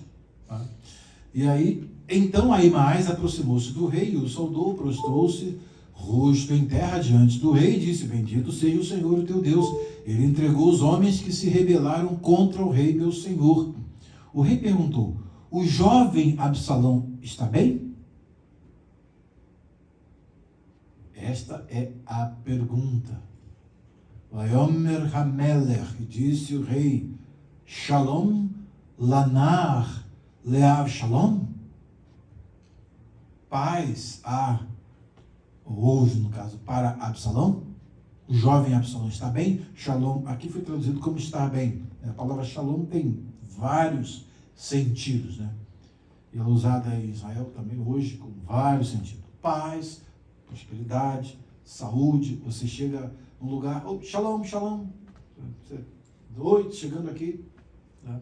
E aqui queria saber se houve paz, se ele estava bem. Então, o sentido aqui é que ele estava bem. Aí Ahimaás respondeu: vi que houve grande confusão quando Joabe, o servo do rei, ia enviar teu servo, mas não sei o que aconteceu. Ele se esquivou de dar a notícia. Observe bem que ele se esquiva de dar a notícia. O rei disse: fique ali ao lado esperando. E Ahimaás ficou esperando. Então Ahimaás não deu a notícia. Ele foi, correu, foi na frente, mas ó, já sabe o que aconteceu lá quando alguém deu a notícia do rei Saul. Não vou fazer disso. Aí então vem a última pergunta para a gente fechar, que é a reação do rei. Qual a notícia que abalou ao rei Davi? Qual foi a estratégia de Cusi, que Cusi usou, o que o Cuxita, o que o etíope usou para dar a notícia ao rei? E quais foram as exclamações tristes do rei Davi? Aí fechando até o versículo 33. Então o etíope chegou e disse: ó rei, meu senhor, ouve a boa notícia. Opa, boa notícia, meu filho está vivo. Ah, que bom, hoje o Senhor te livrou de todos os que se levantaram contra ti. Peraí. Aí a notícia é boa notícia? Que o Senhor me livrou de todos os meus adversários? Ok. O rei perguntou ao etíope: o jovem Absalão está bem? O etíope respondeu: que os inimigos do rei, meu senhor, e todos os que se levantam para te fazer mal, acabem como aquele jovem. Absalão morreu. O rei Davi recebe a notícia. Qual é a reação? Então o rei, abalado, subiu ao quarto que ficava por cima da porta e chorou. Foi subindo e clamando: ah, meu filho Absalão, agora que o pai reconhece Absalão como filho, depois que perde, depois que morre. Eu me lembro quando eu preguei uma mensagem sobre esse texto num congresso, era um retiro de homens do nosso departamento masculino de varões lá no Rio de Janeiro. E quando eu acabei de pregar sobre um filho à procura de um pai, mostrando tudo aquilo que poderia ter sido diferente, e por conta de inações aconteciam e estavam acontecendo, o que teve de gente saindo dali para correr atrás dos seus filhos enquanto eles estavam vivos, foi um desespero. E o pior é que a minha mensagem não foi a última do retiro. Eles estavam aflitos. E ali pais que tinham colocado o filho fora de casa, porque estavam em más companhias, e saíram da igreja, e o pai: você não vai morar aqui, porque aqui só vai ficar quem está na comunhão da igreja. E jogou o filho para as onças comerem, para os leões comerem, em vez de cuidar como filho. Eu sou pastor, então... Olha, mas o que teve de gente, não foi brincadeira não. foi um impacto muito grande. Exatamente por quê? Porque Absalão era um filho à procura de um pai. E esse pai só reconhece o filho depois que o filho está morto ali. E não tem nem o direito de fazer o sepultamento. Vai chorar, lamentar, e no próximo capítulo você vai ver o luto. E aqui ele diz, meu filho Absalão. Era isso que Absalão queria ouvir quando ele fez a primeira besteira. Meu filho, não faça isso porque está errado. Confrontação. Aminon fez o mal à irmã de Absalão. Davi tinha que chegar e confrontar o filho. Mas não jogar o filho às onças. Não abandonar a moça que ficou para lá aos cuidados do irmão, porque o pai era o rei. Agora ele é o pai. Meu filho Absalão, meu filho Absalão. Olha o que o texto diz, olha as exclamações. Meu filho Absalão, que me dera ter morrido em seu lugar. Absalão, meu filho. Agora, quanto tempo esse moço, desde o capítulo 13, a gente está vendo, olha aqui, Absalão é um filho à procura de um pai. Mostrando, Absalão é um filho à procura de um pai. Então, o que esse texto nos ensina nesse exato momento do fechamento aqui?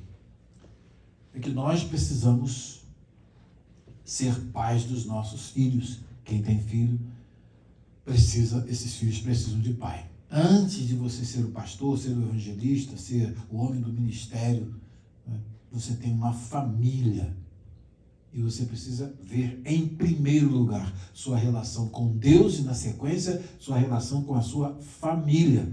Porque o que adianta um homem todo projetado no meio evangélico, gospel, mas com a agenda cheia e com a família destruída? O que adianta um rei do palácio, com toda a mordomia, e com a família destruída? Com o filho nas drogas e tudo mais? Vocês lembram daquele livro que eu citei para vocês? E a mensagem, não sei se eu passei para vocês, que na época boa, o reverendo Caio Fábio pregou, o drama de Absalão. Ali, gente, não tem... Eu nunca ouvi uma mensagem melhor do que aquela. Depois eu preguei também, mas aquela mensagem dele, eu não vou comparar, não. A mensagem dele foi uma mensagem extraordinária. E toda a tragédia que ele pregou ali veio sobre a vida dele. Tudo que ele pregou, hoje a gente pode dizer, tudo que ele falou, você faça. Mas tudo que ele fez, não segue não faça. Hoje então um tonto, com a mente derretida, falando besteira, todo esquisito, parece até um mendigo nas redes sociais. Mas por conta de quê? A mensagem foi boa, mas ele não seguiu a mensagem que Deus estava falando antes de falar para o público que o ouviu e depois os que o leram, estava falando para ele próprio. Então não adianta você estar com um grande ministério e tudo mais. Não, estou lá nos Estados Unidos, estou aqui, minha família destruída. Quando eu vim para cá, o professor Bosman me disse, olha, você cuidado com seus filhos, porque aqui o liberalismo é terrível. As escolas aqui se viciam, é droga, é má companhia, e você, olha, cuidado com teus filhos aqui, viu? Cuidado com os teus filhos aqui. Mas antes de ele me dizer isso, Deus já tinha me falado. Deus me orientou, ungido, acorda pela madrugada, não precisa acordá-los não, ora pelos teus filhos e participar do dia a dia. E coisas que eu não podia fazer, Deus fez. O pastor Dias contou as experiências dele aqui. Quando começava a se aproximar a gente, má companhia, né? Um indivíduo começou a se aproximar má companhia para poder levá-lo para o mau caminho. O que aconteceu? Tinha problema com a imigração, quando na semana seguinte do convite feito ao meu filho, foi deportado. E assim o Senhor foi eliminando do caminho dele. Um pai que orava, mas um pai presente. Hoje está aí, meus 2 filhos são pastores, o outro está na comunhão da igreja militar, casou recentemente. Esse é o meu trunfo, não é ter um grande ministério e uma família destruída. Não tem condição. É exatamente isso que nós temos de aprender. E na sequência, se a gente for fechar aqui, esse drama de Absalão é um livro mas tão importante, tão interessante, que eu vou até passar para vocês a versão digital dele. E ele começa fazendo uma conexão, vou só dar uma síntese do livro, ele começa fazendo uma conexão sobre aquilo que o profeta Malaquias disse, que converterá o coração dos pais aos filhos, e dos filhos aos pais, para que eu não venha e fira a terra com maldição. Quando ele leu esse versículo, eu falei, onde é que esse sujeito vai chegar?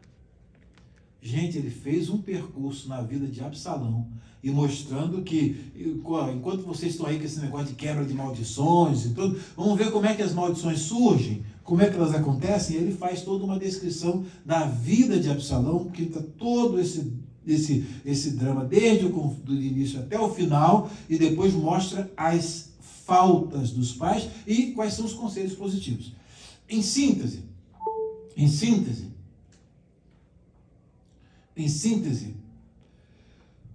no finalzinho do livro, que ele vai contando aqui a história, ele fala sobre a boa intenção, vai contando a história aqui do Absalão e tudo mais. No finalzinho, ele fala a respeito das consequências da maldição familiar, né, que são as maldições que são construídas a partir de inações, coisas que não se fazem.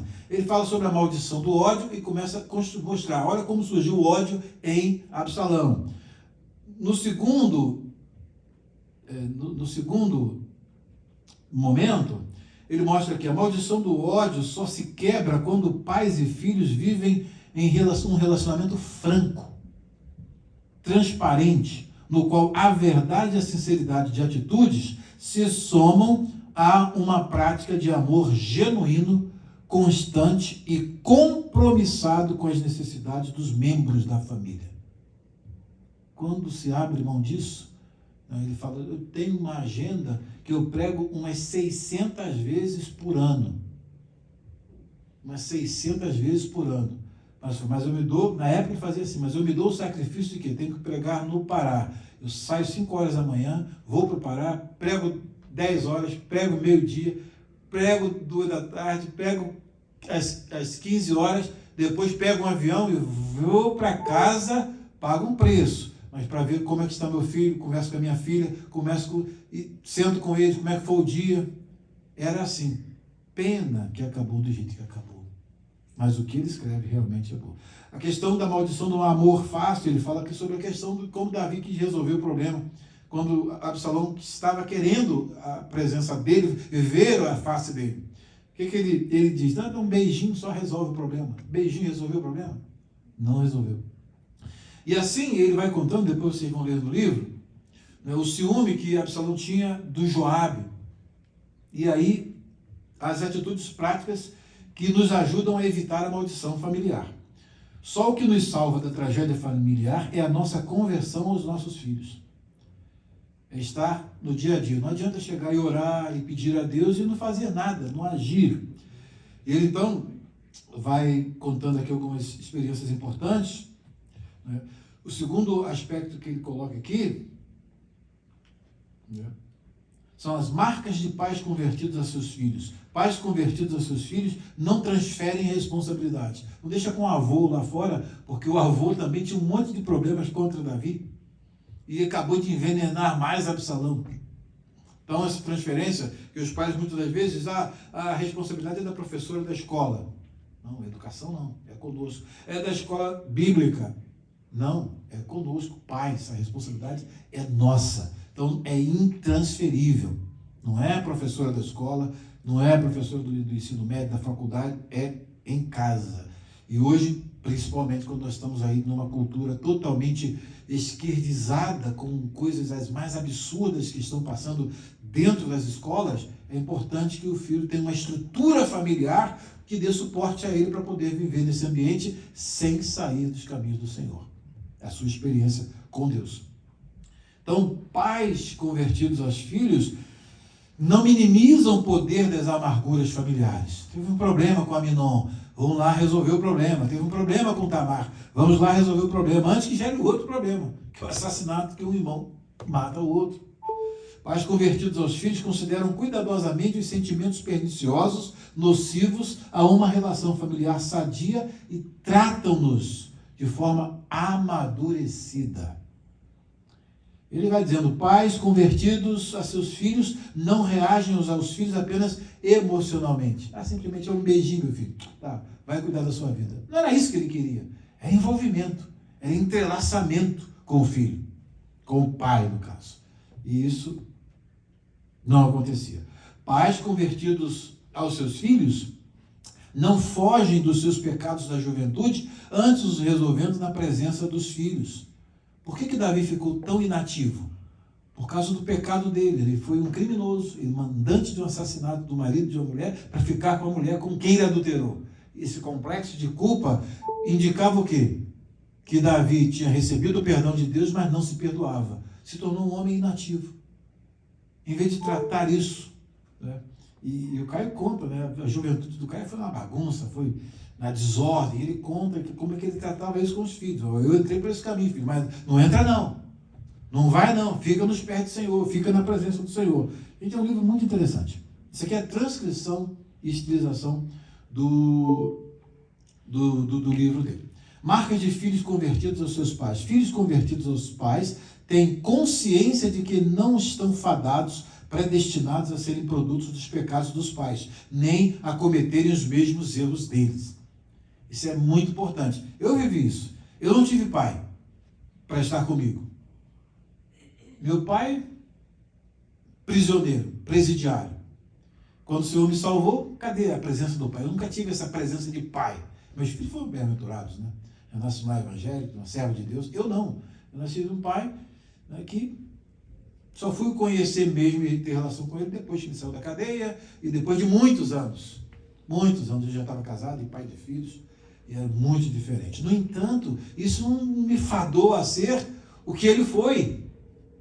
Entendeu? Jesus vem para transformar, para fazer essa mudança. Então, antes de ter essa mesma assina, o que Deus fez? Deus me salvou e o Senhor foi meu pai. E me ensinou a ser pai dos meus filhos.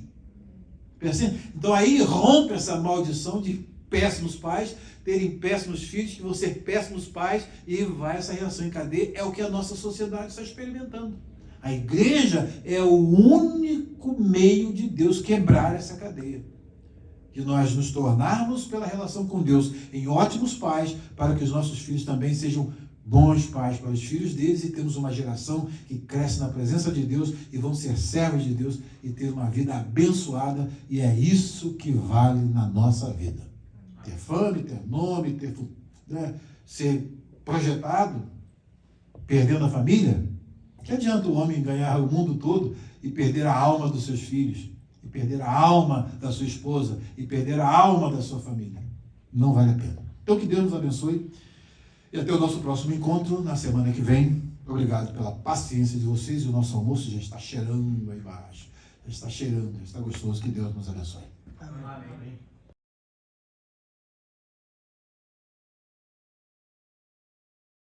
שמואל ב' פרק י"ח. ויפקוד דוד את העם אשר איתו, וישם עליהם שרי אלפים ושרי מאות. וישלח דוד את העם, השלישית ביד יואב, והשלישית ביד אבישי בן צרויה אחי יואב, והשלישית ביד איתי הגיתי. ויאמר המלך אל העם, יצא אצא גם אני עמכם. ויאמר העם, לא תצא, כי אם נוס ננוס לא ישימו אלינו לב, ואם ימותו חציינו לא ישימו אלינו לב. כי עתה חמונו 10,000, ועתה טוב כי תהיה לנו מעיר לעזור. ויאמר עליהם המלך, אשר ייטב בעיניכם אעשה. ויעמוד המלך אל יד השער, וכל העם יצאו למאות ולאלפים. ויצב המלך את יואב ואת אבישי ואת איתי לאמור, לאט לי לנער, לאבשלום. וכל העם שמעו בצוות המלך את כל השרים על דבר אבשלום. ויצא העם השדה לקראת ישראל, ותהי המלחמה ביער אפרים. וינגפו שם עם ישראל לפני עבדי דוד, ותהי שם המגפה גדולה ביום ההוא, 20,000. ותהי שם המלחמה נפוצת על פני כל הארץ, וירב היער לאכול בעם, מאשר אכלה החרב ביום ההוא. ויקרא אבשלום לפני עבדי דוד, ואבשלום רוכב על הפרד. ויבוא הפרד תחת סובך האלה הגדולה, ויחזק ראשו באלה, ויותן בין השמיים ובין הארץ, והפרד אשר תחתיו עבר. וירא איש אחד, ויגד ליואב, ויאמר, הנה ראיתי את אבשלום, תלוי באלה. ויאמר יואב לאיש המגיד לו, והנה ראית, ומדוע לא הכיתו שם ארצה, ועלי לתת לך 10 כסף בחגורה אחת. ויאמר האיש אל יואב, ולו אנוכי שוקל על כפיי 1,000 כסף, לא אשלח ידי אל בן המלך, כי באוזננו ציווה המלך אותך, ואת אבישי ואת איתי, לאמור, שמרו מבנער באבשלום. או עשיתי ונפשי שקר, וכל דבר לא ייכחד מן המלך, ואתה תתייצב מנגד. ויאמר יואב, לא כן אוכילה לפניך. ויקח 3 שבטים בכפו, ויתקעם בלב אבשלום עודנו חי, בלב האלה.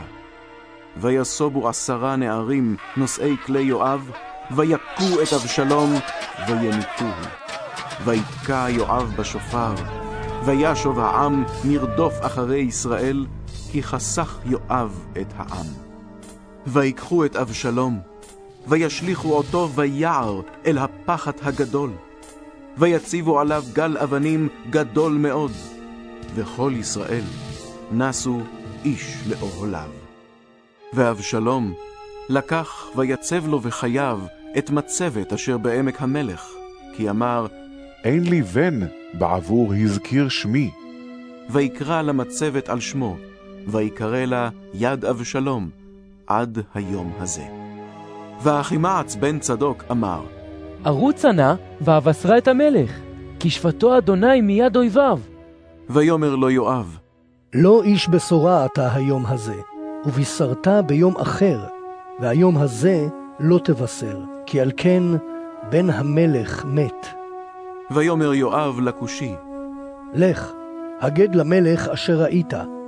וישתחו כושי ליואב, וירוץ. ויוסף עוד אחימעץ בן צדוק, ויאמר אל יואב, ויהי מה, ערוצה נא גם אני, אחרי הכושי. ויאמר יואב, למה זה אתה רץ בני, ולך אין בשורה מוצאת? ויהי מה, ערוץ.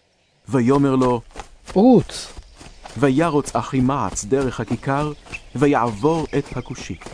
ודוד יושב בין 2 השערים, וילך הצופה אל גג השער אל החומה, וישא את עיניו, וירא, והנה איש רץ לבדו. ויקרא הצופה, ויגד למלך. ויאמר המלך, אם לבדו, בשורה בפיו. וילך הלוך וקרב. וירא הצופה, איש אחר רץ. ויקרא הצופה אל השוער, ויאמר, הנה איש רץ לבדו. ויאמר המלך, גם זה מבשר. ויאמר הצופה, אני רואה את מרוצת הראשון כמרוצת אחימעץ בן צדוק. ויאמר המלך, איש טוב זה, ואל בשורה טובה יבוא. ויקרא אחימעץ, ויאמר אל המלך, שלום. וישתחו למלך לאפיו ארצה. ויאמר, ברוך אדוני אלוהיך, אשר סיגר את האנשים אשר נשאו את ידם באדוני המלך. ויאמר המלך, שלום לנער, לאבשלום?